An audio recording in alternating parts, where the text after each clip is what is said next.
this is Emma Pass, and in this video, we will learn about creating Google Classroom quizzes.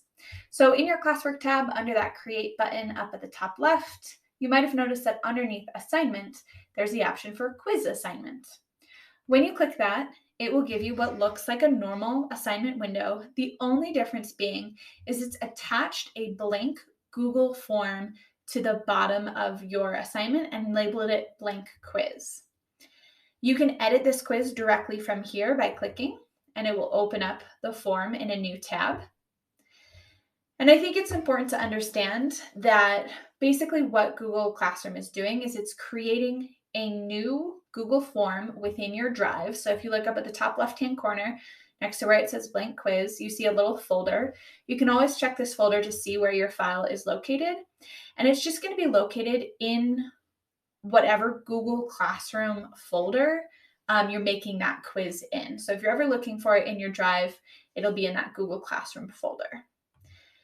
And then it's creating that form, but also turning on the quiz settings. So if you're trying to create a quiz directly from your Drive without doing it through Classroom, the only difference is those tabs up at the top.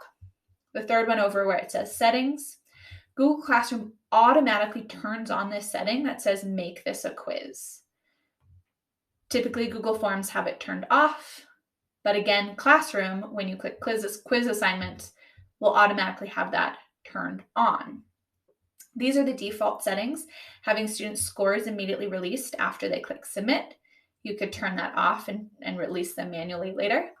And it will automatically let students see their missed questions, their correct answer, and their point value. Again, you can change all of this right here in the Settings tab. If we go back to questions, we'll just do a quick demo. I have a longer tutorial on creating quizzes in Google Classroom and giving feedback, but here's the basics. We'll say that this is a math quiz, and I'll just change that title. I always ask for their name first, and then I'm going to create a new question. Very simple. A 1 + 1 equals. There we go. And I'll give a few options. 2, 3, 4. There we go. Now, again, in a typical Google form, you wouldn't see this answer key option, but in a quiz setting, you will. So after you create the question, click on the answer key. You'll see you can give this a point value in the top right-hand corner, and then select the correct answer so that it can be automatically scored. And at the very bottom, there's this really neat feature that says Add Answer Feedback. So for correct answers here, I can just give them some positive feedback. Good job.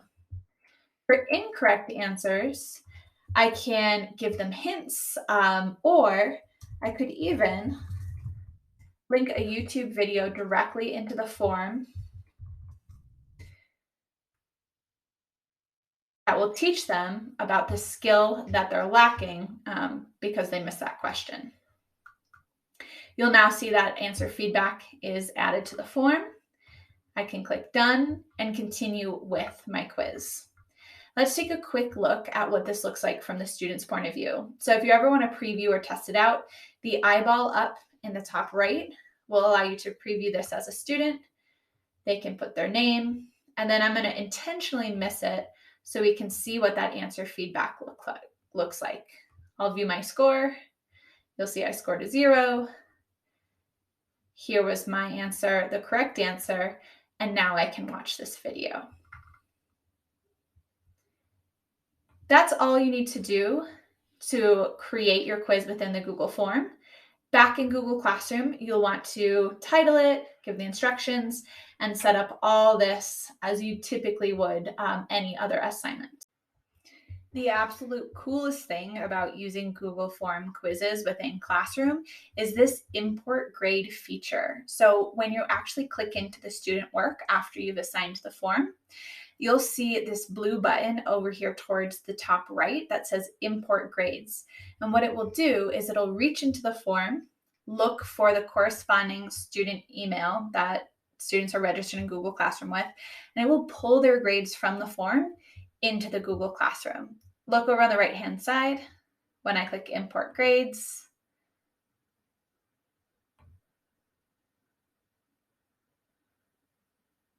You'll now see that this student had completed the form and Google Classroom pulled it right over. And that is creating quizzes within Google Classroom. For more EdTech tips, tutorials, and lessons, you can visit my website, empoweredu.co, or find my teacher's paid teacher store, Empowered EDU. See you next time.